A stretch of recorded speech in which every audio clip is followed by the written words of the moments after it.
Welcome back to my channel. We are reading 1 Peter chapter 3. Wives, in the same way, submit yourselves to your own husbands, so that if any of them do not believe the word, they may be won over without words by the behavior of their wives, when they see the purity and reverence of your lives.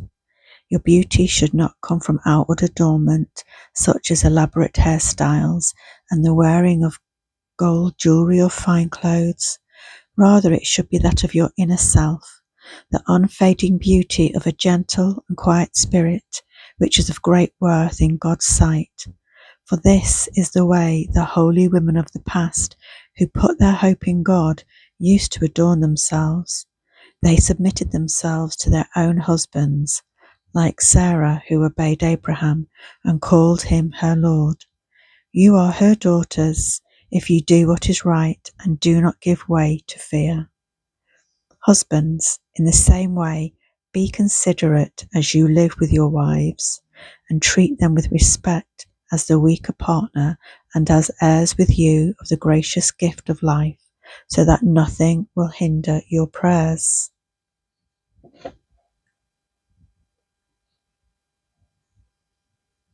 Finally, all of you, be like-minded, be sympathetic, love one another, be compassionate and humble.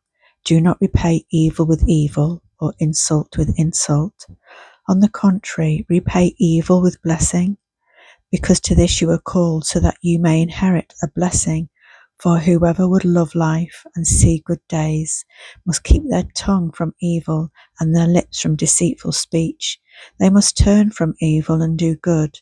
They must seek peace and pursue it. For the eyes of the Lord are on the righteous, and his ears are attentive to their prayer. But the face of the Lord is against those who do evil. Who is going to harm you if you are eager to do good? But even if you should suffer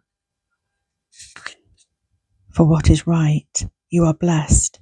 Do not fear their threats. Do not be frightened. But in your hearts revere Christ as Lord. Always be prepared to give an answer to everyone who asks you to give the reason for the hope that you have.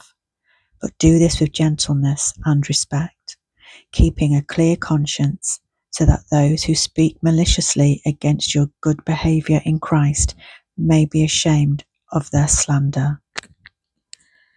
For it is better, if it's God's will, to suffer for doing good than for doing evil. For Christ also suffered once for sins, the righteous for the unrighteous, to bring you to God. He was put to death in the body, but made alive in the spirit. After being made alive, he went and made proclamations to the imprisoned spirits, to those who were disobedient long ago, when God waited patiently in the days of Noah, while the ark was being built.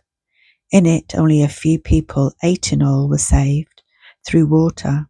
And this water symbolizes baptism that now saves you also, not the removal of dirt from the body, but the pledge of a clear conscience towards God.